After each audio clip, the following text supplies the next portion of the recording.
Marriage is a divine institution. It was invented by God. It is approved by Christ and blessed by the Holy Spirit. In fact, the first human-human relationship that we hear of was a marriage relationship. Proverbs 18:22 says, "He who finds a wife finds what is good and receives favor from the Lord."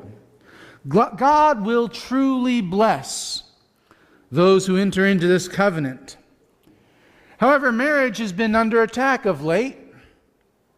We've got a skyrocketing divorce rate that makes marriage almost cheap, to the point of, well, you just stay together till you fall out of love, or till she burns the toast, or till he overwaters the lawn, or whatever, and the whole no fault divorce. Yeah, it's nobody's fault. We just don't want to be married anymore. And the judge says, okay, no problem, bangs the gavel, and they go their separate ways. Politicians and courts have sought to redefine marriage.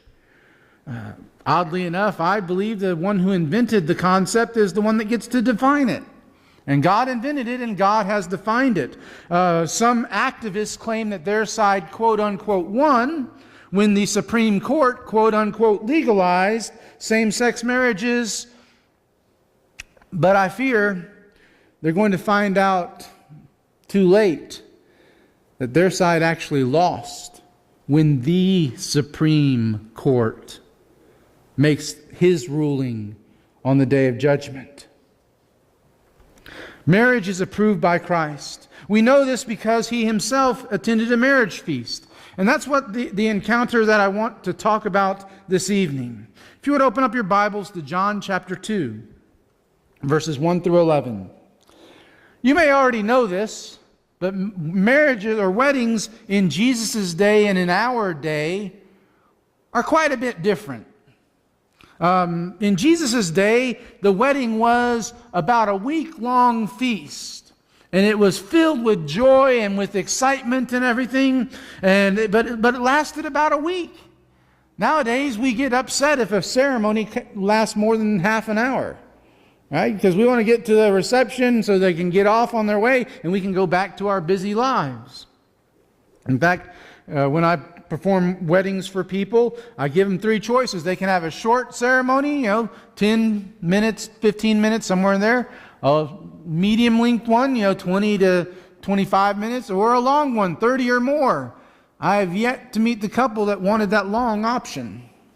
We just don't want them. We're going to be standing up there, our knees are going to be shaking, we're going to be sweating, we're going to pass out if we're up there for that long. Anyway, the point is, they're different now than they were. A big part of the wedding in Jesus' day was the feast. One thing that weddings back then and today have in common, though, is that both required and require careful planning.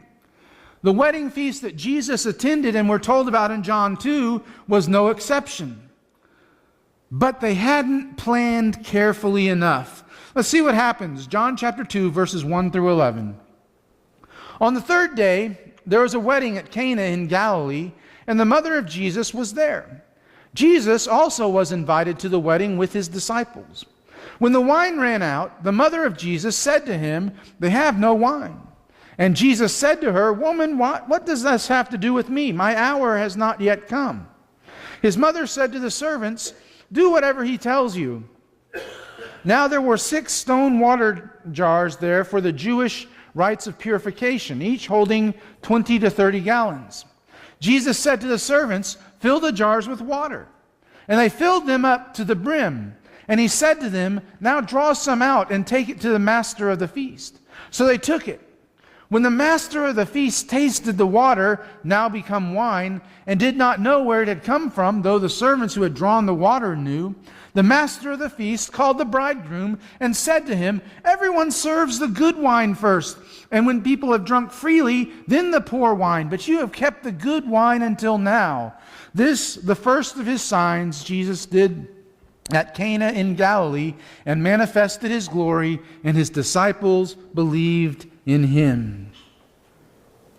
On another occasion, Jesus is teaching his disciples.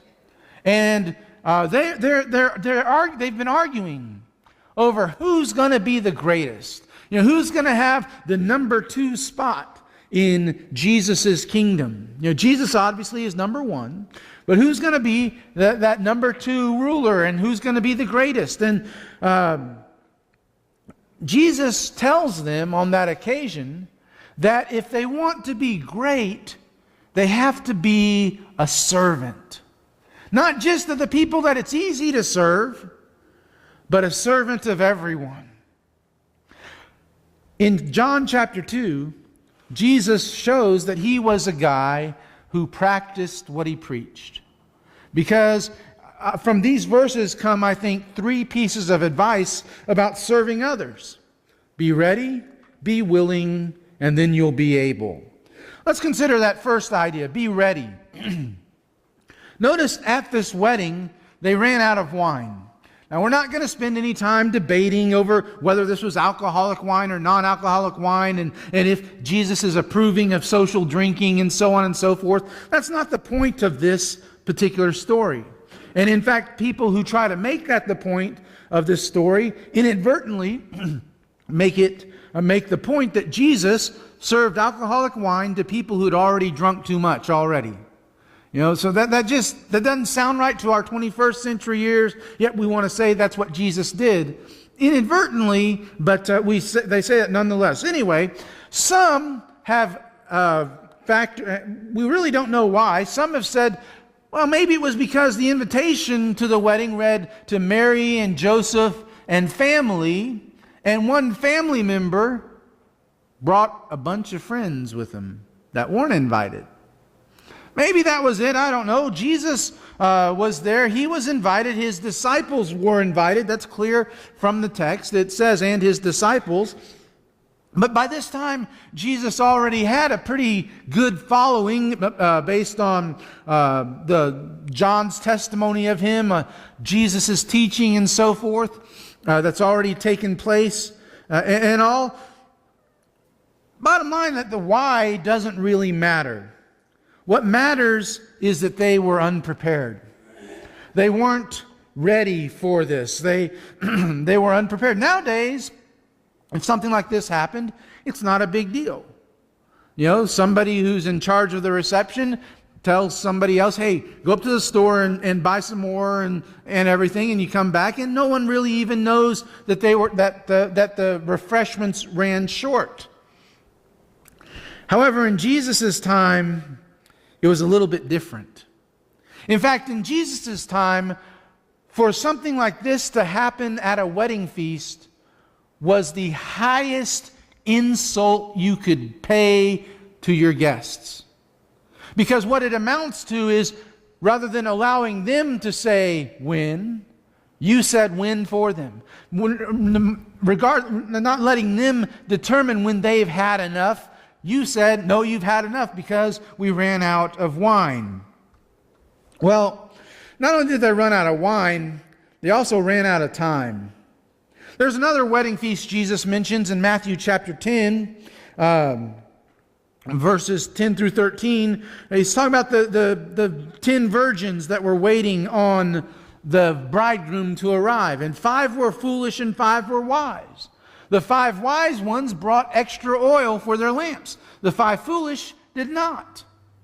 And verses 10 through 13 of Matthew 25 reads, and while they were going out to buy, because remember the wise ones didn't share with the foolish ones because they may not have enough, the bridegroom came, and those who were ready went in with him to the marriage feast, and the door was shut. Afterward, the other virgins came also, saying, Lord, Lord, open to us. But he answered, truly I say to you, I do not know you. Watch therefore, for you know not neither the day nor the hour. It's about preparation. Preparation for a feast. Preparation for the great feast.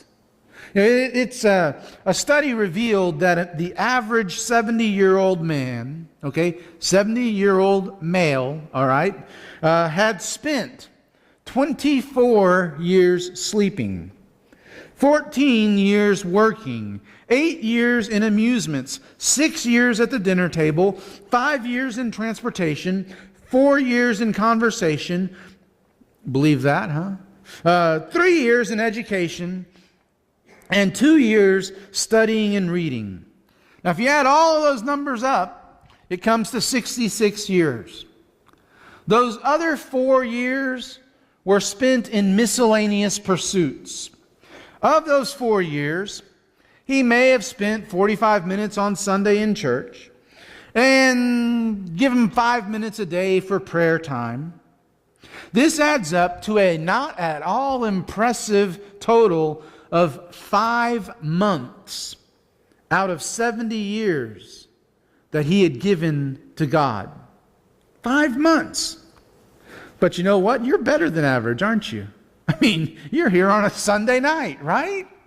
I mean, you're better than average. You go to Sunday school. You go to Bible class on Sunday morning and 3 one-hour services. That's 4 hours a week. Okay, that's wonderful. That only adds up to 1 year and 9 months in church over 70 years. And by the way, that's if you have perfect attendance every time. You're there 4 times a week. Whenever the doors are open, you're there, and you don't ever miss. You're never sick. You're never, doing anything else. You're always there. 1 year and 9 months. Go ahead, add it up. Not now. Wait till afterwards. Okay, you can add it up. You'll find the arithmetic is right. My point is that it does matter how we spend our time. We have to use our time now to prepare for eternity, or we'll be as unprepared when Jesus comes as the bride and groom were at the wedding that Jesus attended. So how do we do it? How do we go about being ready for Jesus when he comes? To be ready when Jesus comes, we have to be ready to serve others right now. In fact, in Matthew 25, later on, he talks about the sheep and the goats, and how on the day of judgment, Jesus is going to separate everybody like a shepherd separates the sheep from the goats.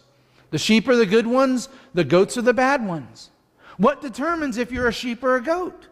Well, according to Jesus, it's how willing you were, how ready you were to serve other people.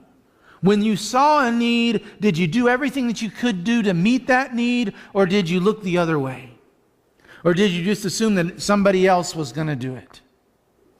We need to be ready to serve so that we are ready for the feast when it comes on the day of judgment. But not only is it important that we be ready, we also have to be willing. We have to be willing to serve. Now, in the passage of the wedding feast, something rather unusual takes place. Jesus claims that his time had not yet come. When Mary talks to him about the situation, he says, "Why are you trying to get me involved? My time has not yet come." And it's not that he didn't want to help. I mean, this wedding feast, since he was invited to it, it may have been somebody he grew up with. A good friend of his may have been the groom or what have you. We don't know what the relationship was, but obviously the bride and or the groom knew Jesus, and they had invited him. It's not that he didn't want to help. It wasn't that he wasn't ready to help. I mean, he was ready. He was prepared. He could do it. Simply put, his time had not yet come. Well, what time is he talking about? I mean, was he looking at his sundial watch or whatever, saying, well, it's not quite time yet, can't do it. Well, what's he talking about? Was it not time for his public ministry? Was it not time for him to announce himself as the Messiah? Was it not time for him to begin working miracles? Was it not time for his glorification? What time is it he's talking about here? Truth be told, nobody really knows. It could have been any one of those, a combination of them, or something totally different. But what we do know is he says his time had not yet come, but Jesus did help. Even though his time had not yet come, he still helped. Now, why do you suppose he helped? Let me ask you a question. Anyone here ever been volunteered by your parents? That ever happened to anybody? And if your parents are here, you don't have to answer, okay? Yeah, I hated that. I hated being volunteered by my parents to do something. Because, you see, if it was for somebody else, a neighbor or something like that, Carl will rake your leaves, no problem. Since they volunteered me, volunteer means there's no pay involved, right? I hated being volunteered by my parents. I never had told them that yet. If they're watching on Facebook Live, they just found out something new about their son.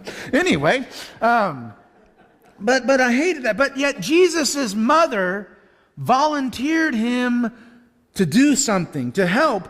And so Jesus honored his mother by helping because she asked him to. Family is like that, isn't it?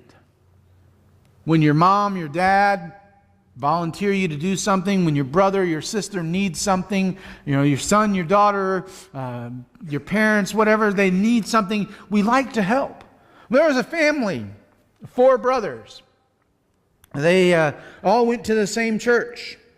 Their names were everybody, somebody, anybody, and nobody. The church had financial responsibilities. And since he had been blessed by God, everybody was asked to help. But everybody was so sure that somebody could do it and that it was anybody's responsibility. But you want to know who ended up helping out? Nobody. It ended up that everybody blamed somebody when nobody did what anybody could have done. Then came time for the church grounds to be worked on. May 5th, by the way, is our next work day, all right? Church grounds are going to be worked on. Since landscaping was somebody's retired profession, he was asked to help out. But somebody got angry because he was old. And anybody could have done just as well. In fact, after all, it was everybody's current job. In the end, the work was given to nobody, who gladly accepted this as his ministry, and nobody did a fine job taking care of the grounds. On and on this went. Whenever work needed to be done, nobody could be counted on. Nobody visited the sick. Nobody gave liberally. Nobody shared his faith. In short, nobody was a very faithful member. Finally, the day came when their sibling rivalry climaxed. Somebody left the church and took everybody and anybody with him. Guess who was left? Nobody. If we don't do what we can, the same fate awaits the body here at Eastgate. If we just are always relying on anybody, everybody, or somebody else, nobody's going to do the job. We must be ready and we must be willing to serve, or else nobody's going to come along and do a fine job doing what needed to be done. Be ready, be willing, and you'll be able. You'll be able. Jesus was able. He was able, and so he did what he could, and the end results were astonishing. John chapter 2, verse 10 bears being read again. And said to him, this is the master of the feast talking to the bridegroom, everyone serves the good wine first, and when people have drunk freely, then the poor wine. But you have kept the good wine until now. When we just read right through it, something that may escape our attention is that Jesus didn't do just a half-hearted job. Whenever Jesus did something, he did his best. Whenever God gave something, he gave his best. He gave his best. He gave his son. Whenever Jesus did something, he did his best. He never did anything halfway. He always gave his all. He always did his very best. Why do you suppose that is? I mean, why wouldn't Jesus have said, you know what, I really don't want to help. I'm only doing this because Mom said to. So, just make some cheap stuff and call it good. That's what they were expecting, right? Why wouldn't he do that? Because Jesus knew who he was working for. See, we should always do our best no matter what we're doing. And if you look at Colossians 3:23, it says, whatever you do, work heartily. Other versions say, work at it with all of your heart, as for the Lord and not for men. Jesus was able to do his best because he knew he was working for God. He wasn't helping out a friend. He wasn't serving a friend at the friend's wedding or the master of the banquet or even his mom. He knew that whatever he did, he was doing for God and for the glory of God. And because of that, he always did his best. In fact, God has always required, always wanted our best. In the Old Testament, when sacrifices had to be made, were they to be just any old animal no. They had to be the best. They were to be unblemished, the cream of the crop. Exodus 23:19 says, the best of the first fruits of your ground you shall bring into the house of the Lord your God. And the same was true for the animal sacrifices as well. It had to be the best. The tabernacle and the temple, they were built out of cheap lumber and plywood, whatever was on sale at the lumber yard, right? No. They were built out of the very best materials at the time. We are to give God our best wherever you work, whatever your job is. You're not just working for your boss. You're working for God. And that's true even if your job currently is retired. You still have a boss. You still have God that you're working for. And thus we should still, in everything that we do, be doing our best. Remember Colossians 3:23, whatever you do, work heartily as for the Lord and not for men. A marriage is a holy union. Jesus will say in Mark chapter 10, verse 9, therefore what God has joined together, let man not separate. It takes a man and a woman and God to make a marriage. There is, though, another marriage that's spoken of in the Bible. On several occasions, Paul will compare a married couple to Christ and the church. I think that all of us would agree that it would be a terrible thing for us to cheat on our spouse. All of us who are Christians are members of the church. And the church is the bride of Christ. So all of us who are Christians are married to Christ. If we agree that it's terrible for someone to cheat on on their physical spouse, how much worse is it when we cheat on Christ? If you were to ask me right now, or any time for that matter, to die for Monica, you wouldn't have to ask me twice. That's pretty easy to say, isn't it? I mean, it just flows right off the tongue, doesn't it? I honestly can say that I hope that I never have to find out if that's true or not. I hope that I would never be, but I do hope that and pray that if it came to that, I would be willing to make that sacrifice. Because you see, that's exactly what Jesus did. Jesus laid down his life for his bride, for the church.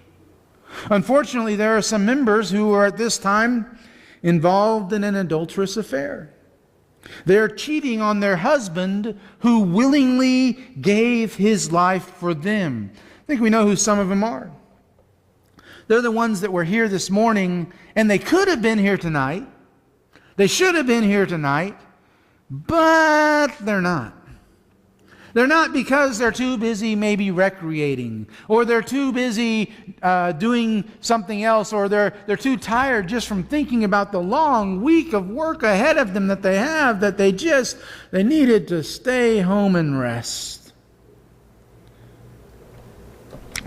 I'm not saying that there's never an excuse or never a reason for missing church. That's not my point. My point is when we can be here, we need to be here. But you know, attendance isn't the only way that people cheat on Christ. Other ways that people may cheat on Christ, they don't live their lives the same way Monday through Saturday that they live their life on Sunday. They do things, they say things differently during the week than they do when they're inside this building. My friends, this building is nothing special. What makes this building special is the people who are gathered here as Christians. That's what makes it special. And our job, when we leave this building, is to be an accurate and a faithful portrayal of our husband, Jesus, to the world in which we live. You see, you have to be ready to serve other people.